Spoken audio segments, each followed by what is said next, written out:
Brangus laisvos Lietuvos žmonės, sveikinu visus su kovo 11-ąją. Ši diena reiškia didžiausios vilties išsipildymą. Už jį visada būsime dėkingi Sąjūdžio kartai ir visiems, kurie okupacijos metais tikėjo laisva Lietuva ir darė viską, kad tokia diena išauštų. Dainuojanti revoliucija tapo legenda, bet ji gyva, nes gyva ir mūsų nepriklausomybė. Štai jau 26 metus.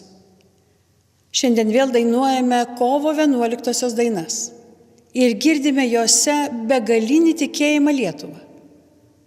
Mums kasdien, kaip ir anuomet, reikia tokio paties pasitikėjimo savo jėgomis, savo valstybę, vieni kitais.